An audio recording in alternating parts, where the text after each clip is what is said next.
안녕하세요. 상식이 돈이 되는 지식스쿨 정합니다. 이제는 우리의 일상이 되어버린 일본 제품 불매운동. 한국에게 망언을 했던 일본 기업에겐 특히 혼쭐을 내주었는데요. 그중 집중 타겟이 된 유니클로는 단 1년 만에 매출이 반토막 나고 영업손익은 적자로 전환됐습니다.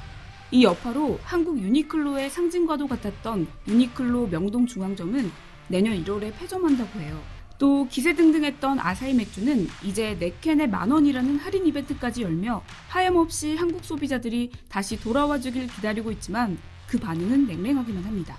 그리고 여기 유니클로나 아사히 맥주처럼 혼쭐을 내줘야 할 기업이 있습니다. 이 기업의 이름은 바로 DHC. 화장품 기업인 DHC의 요시다 요시아키 회장은 한국과 한국인을 겨냥한 노골적인 혐오를 드러내는 경우가 많았고 지난 2016년엔 제일 외국인을 가짜 일본인이라고 표현해 헤이트 스피치라는 비판을 받았었습니다. 특히 자회사 DHCTV에 혐한 방송을 내보내 한국 내에서도 큰 논란이 일었었는데요. 당시 해당 방송 출연자들은 소녀상에 대해 예술성이 없다. 내가 현대미술이라고 소개하며 성기를 내보여도 괜찮은 건가? 라는 말 같지도 않은 헛소리를 짓거렸습니다. 또 일본인이 한글을 통일해 지금의 한글이 됐다라거나 한국인이 하는 짓이 어린아이 같다는 등의 망언을 했죠.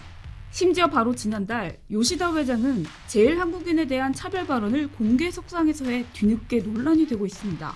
계속되는 그의 지나친 혐한 발언 때문에 이제는 일본 내에서까지 비판의 목소리가 나오고 있다는데요. 이번엔 또 어떤 망언을 했길래 이렇게까지 비판의 목소리가 나오는 걸까요?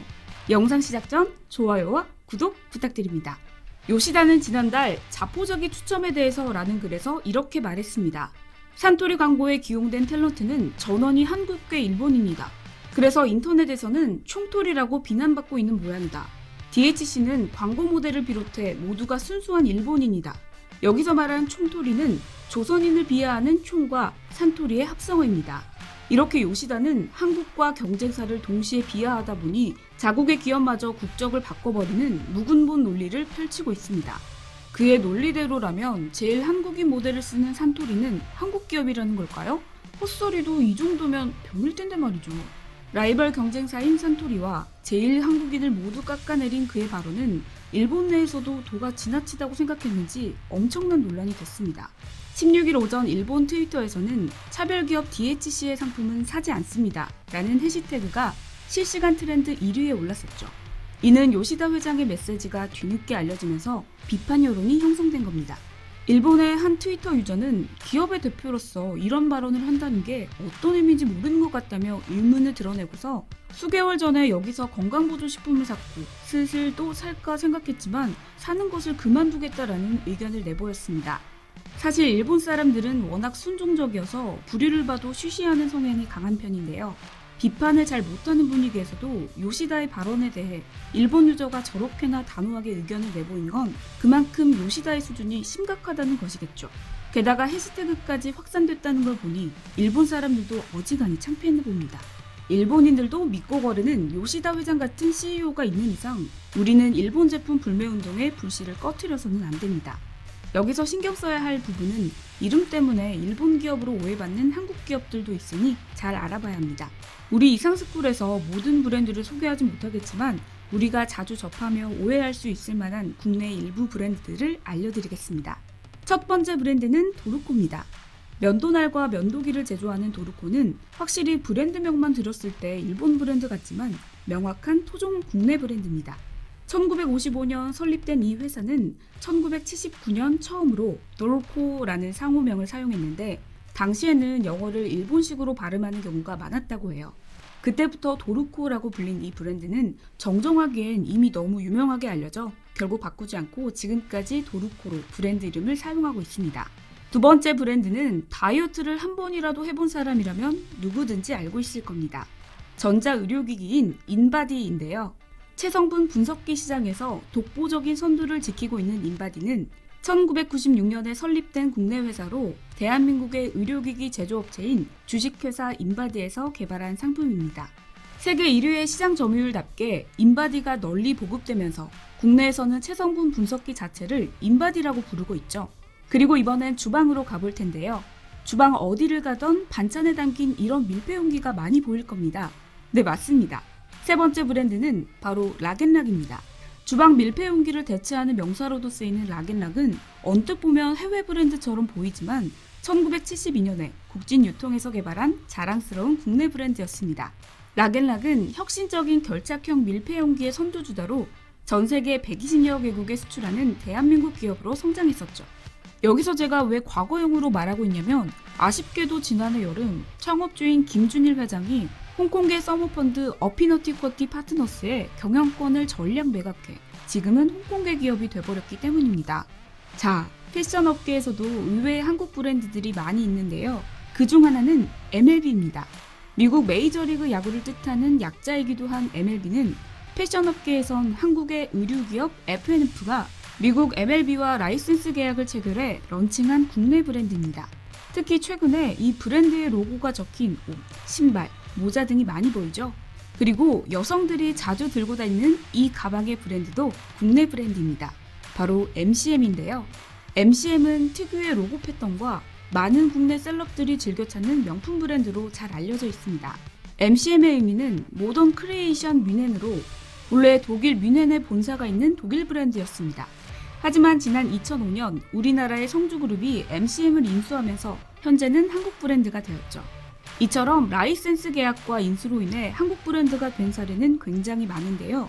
독특한 로고 모양이 박힌 지갑으로 많은 사랑을 받고 있는 루이카토지는 1980년 프랑스의 가죽장인 폴 바라시 설립한 브랜드로 1990년부터 한국의 태진 인터내셔널이 라이센스를 취득해 출시했습니다.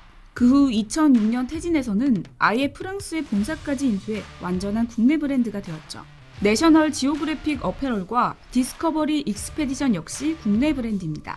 대부분 미국 다큐멘터리 채널의 공식 굿즈 브랜드라고 오해하는 경우가 많은데 내셔널 지오그래픽 어페럴의 경우 국내 기업 더 네이처 홀딩스에서 내셔널 지오그래픽의 라이센스만 구입해 2013년 런칭한 국내 브랜드입니다. 또 디스커버리 익스페디션 역시 국내 기업 F&F에서 라이센스만 사와서 2012년에 런칭한 국내 브랜드죠. 스포츠를 즐기는 사람이라면 이 브랜드도 익숙할 겁니다. 바로 휠라인데요. 주로 스포츠용품을 판매하는 휠라는 1911년 이탈리아에서 휠라 형제에 의해 설립되었습니다. 이때 휠라 코리아의 윤윤수 대표가 휠라의 인기와 잠재적 가능성을 보고 2003년, 2005년, 2007년 세 번에 걸쳐 지분을 사들였고 그렇게 휠라는 한국의 브랜드가 되었습니다. 심지어 한국은 잠재력이 있는 해외 브랜드를 인수하는 데 그치지 않고 뛰어난 분석을 바탕으로 더욱 탄탄한 브랜드 이미지를 구축해가고 있습니다. 특히 마지막에 소개된 휠라는 올드한 브랜드 이미지를 전체적으로 바꾸는 데 성공하면서 최근 10에서 20대들에게 선풍적인 인기를 끌고 있죠. 심지어 일본에서 휠라의 인기는 심상치 않은데요. 현재 일본에서 스트릿 패션이 인기를 끌기 시작하자 한국의 휠라는 힙한 의류 브랜드로 자리 잡았습니다.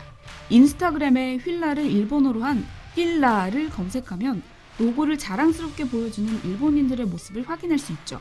이런 인기에 2017년에는 일본 대표 스트리트 브랜드인 해브어굿타임과 휠라가 휠라 해브어굿타임 콜라보레이션 컬렉션을 펼치기도 했습니다.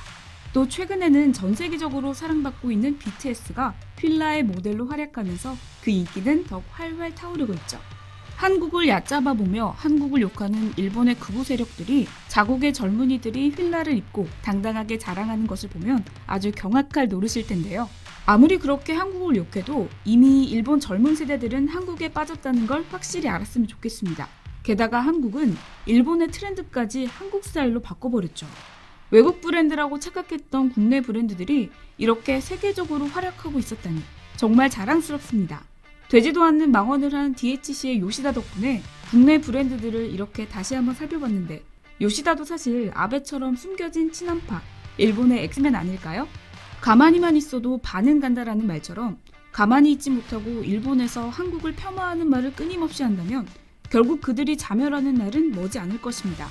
이와 관련된 여러분의 다양한 의견 댓글로 남겨주시면 감사하겠습니다. 혹시 주식 하시나요? 우리의 주식이 밥 먹듯 올라! 지금 다운하면 현금처럼 쓸 수 있는 10만 원을 드립니다. 투자 성향에 맞춰 추천되는 마스터 종목. 종목이 급등하지 않을 땐 100% 환불. 무료로 내일의 급등 종목 한 개만 열람해보세요. 밥 먹듯이 오르는 주식 일시 어플 올라! 지금 다운받으세요. 이상스풀